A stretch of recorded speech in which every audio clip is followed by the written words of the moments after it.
Chères Salésiennes, chers Salésiens, depuis le 28 juin 2020, date à laquelle vous avez porté par vos suffrages notre liste Salles-sur-Mer, l'avenir autrement à la tête de la commune, nous devons cohabiter avec ce fichu virus Covid, avec toutes les contraintes et restrictions qui vont avec.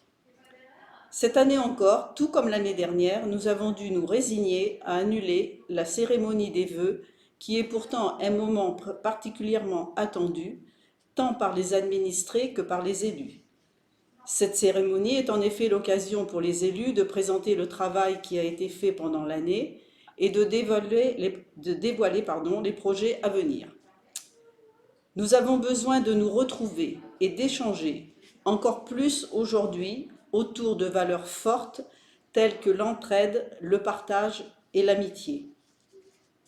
J'ai donc décidé, au travers de cette vidéo, de venir passer quelques minutes avec vous. L'exercice est beaucoup moins agréable, mais nous devons nous adapter. Les difficultés liées à la crise sanitaire n'ont pas entamé notre détermination à changer le cours des choses à Salles-sur-Mer. Et même si cette crise nous oblige sans cesse à nous réadapter, nous l'avons fait.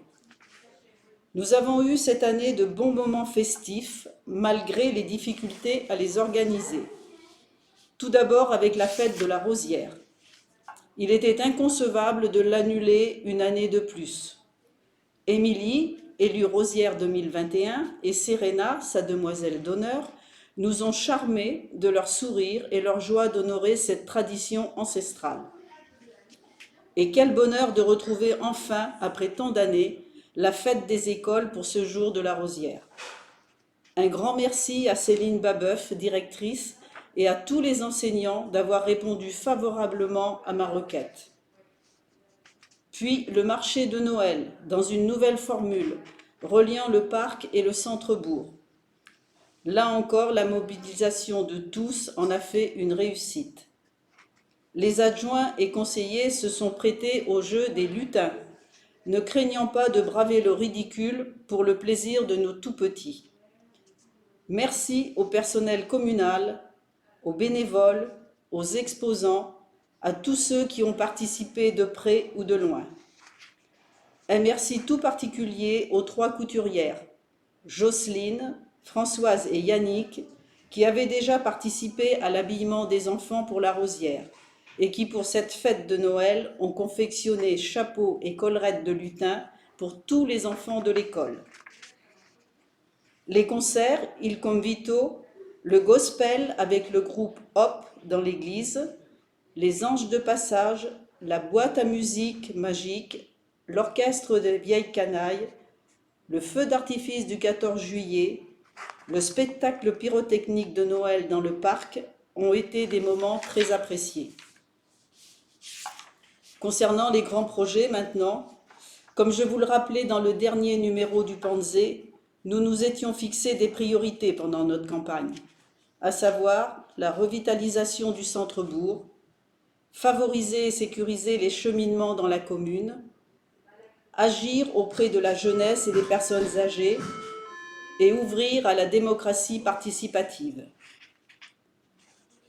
En ce qui concerne la revitalisation du centre-bourg, le transfert d'une partie de l'activité économique dans la salle du parc est acté. Les études préliminaires étant terminées, nous sommes au stade des propositions de plans d'architectes.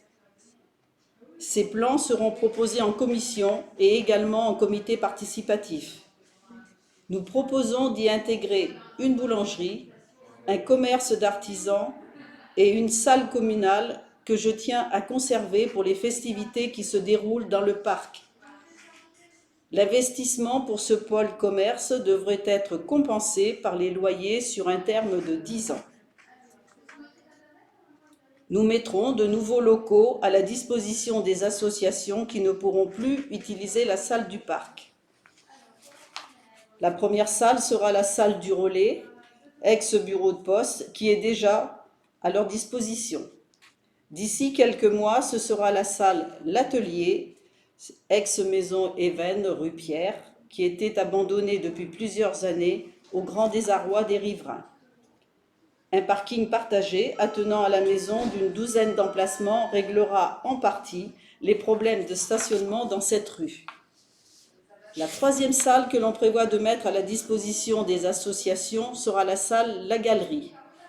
Cette salle sera plus particulièrement une salle culturelle et d'art et se situe à l'emplacement de l'ancien Vival. Cette transformation demande des travaux importants. L'immeuble étant très vétuste, nous ne pourrons pas en disposer avant fin 2023. En ce qui concerne notre deuxième priorité concernant les cheminements dans la commune, nous partons d'un constat désastreux et la tâche est immense. Rien n'a été fait depuis de nombreuses années et il faudrait qu'en quelques mois nous réglions tous les problèmes. Je comprends votre impatience et croyez bien que je suis la première à vouloir aller vite car la sécurité est en jeu. Dès mon arrivée à la mairie, je me suis attachée avec M. Morel, premier adjoint, messieurs Bazier et Tiquet, à faire le point sur les actions à mener en priorité. Par exemple, la traversée du bourg. Ce dossier qui était à la phase d'étude depuis de nombreuses années a été ressorti. J'ai tout de suite trouvé auprès du département une oreille attentive et le processus de programmation de travaux a été acté. Je vous invite d'ailleurs à venir à la mairie pour voir les plans de la future traversée du village. Les liaisons douces et les stationnements y seront intégrés, du rond-point de l'Héronnière jusqu'au Calvaire en passant par la rue Bouteville. À Groslot, après avoir rencontré les maires de la Jarrie, Croix-Chapeau, le département et les services concernés, la décision de lancer les travaux de réfection de la traversée de Groslot a été actée. En ce qui concerne Salles-sur-Mer, nous avons demandé au département d'y intégrer la réfection de la rue du Mississippi, ce qui a été accepté. Nous venons de profiter de la remise en état du chemin des Vignes, après le renouvellement des conduites des eaux usées, pour refaire les trottoirs.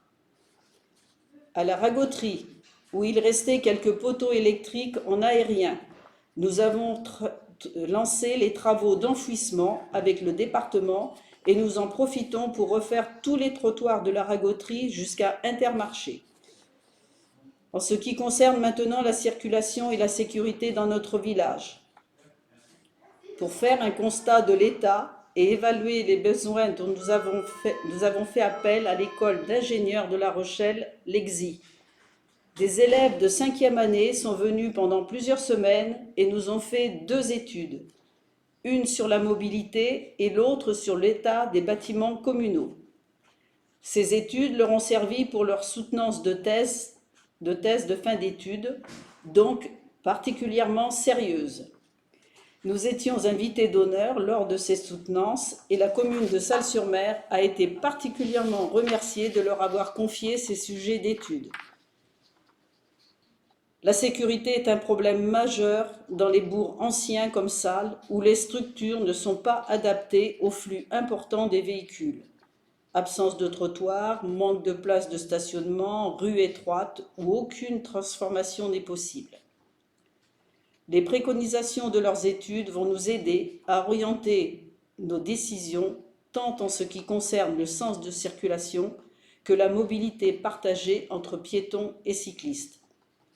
L'école, située en plein cœur du bourg, est particulièrement vulnérable du point de vue sécurité puisqu'elle est difficilement accessible soit à pied, soit à vélo.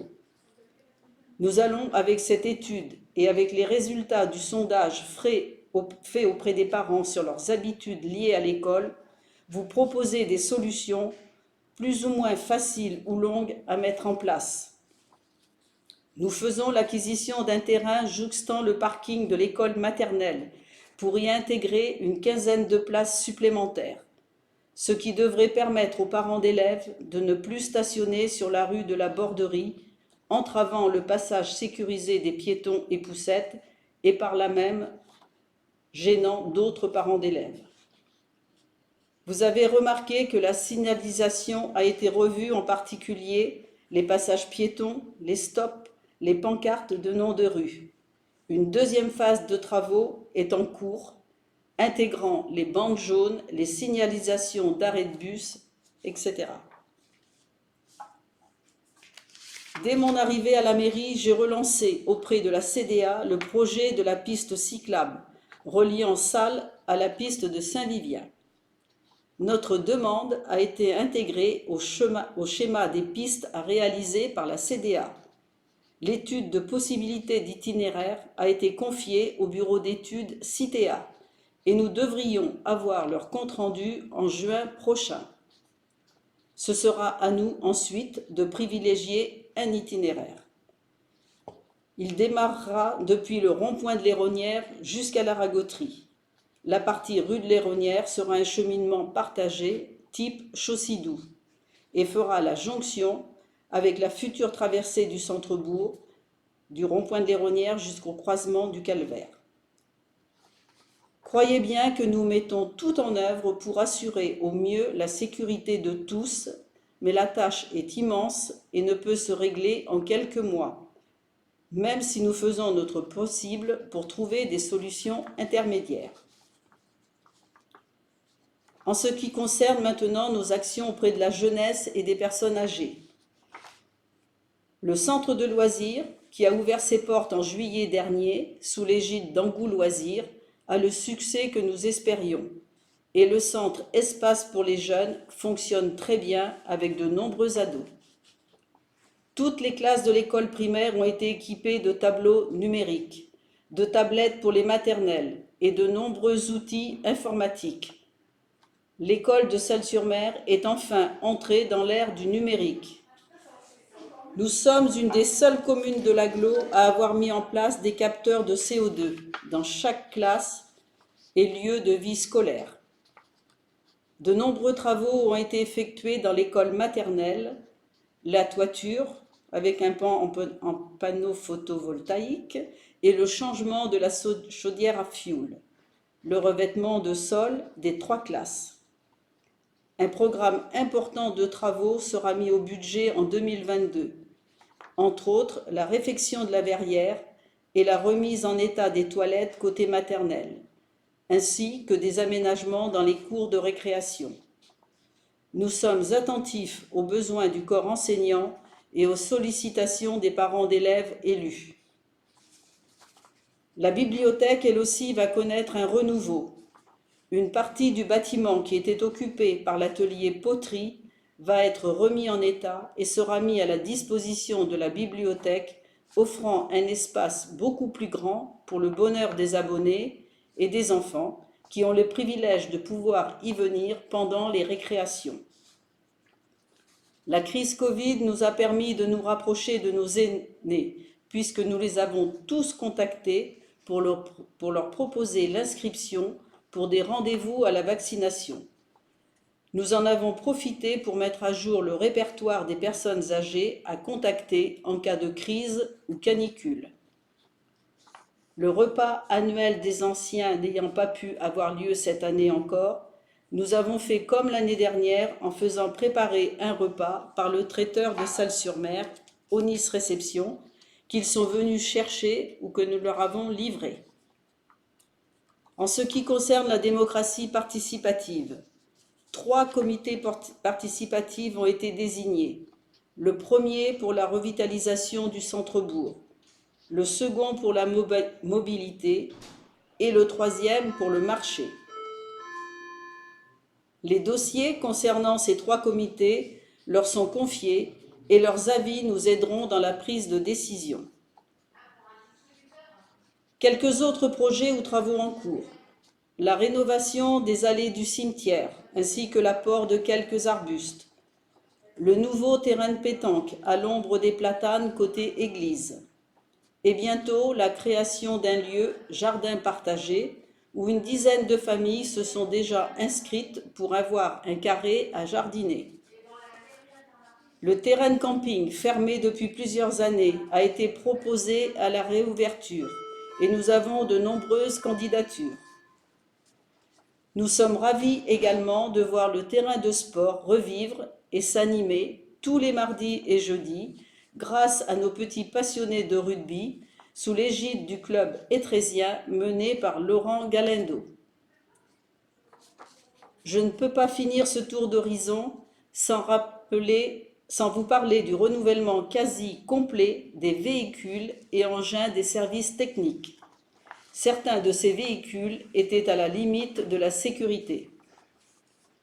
La municipalité envisage de se doter d'un policier municipal pour la sécurité et le respect des personnes. Son travail de surveillance, de contrôle et de prévention contribuera au bien vivre dans notre commune. Je voudrais également dire aux nouveaux arrivants sur la commune que je vais les réunir dès que ce sera possible. Mais en attendant, ils peuvent venir me rencontrer individuellement à la mairie le mercredi après-midi sur rendez-vous. Cette permanence est ouverte également à tous les Salésiens pour quelque raison que ce soit. Je terminerai en vous renouvelant tous mes vœux de bonnes et heureuses années, pleines d'espoir et de solidarité, et surtout de santé pour vous et vos familles. Réussite dans les études pour notre jeunesse et plaisir de vivre sereinement dans notre beau village. Merci à toutes et à tous pour votre écoute. À très bientôt, le plaisir de vous rencontrer.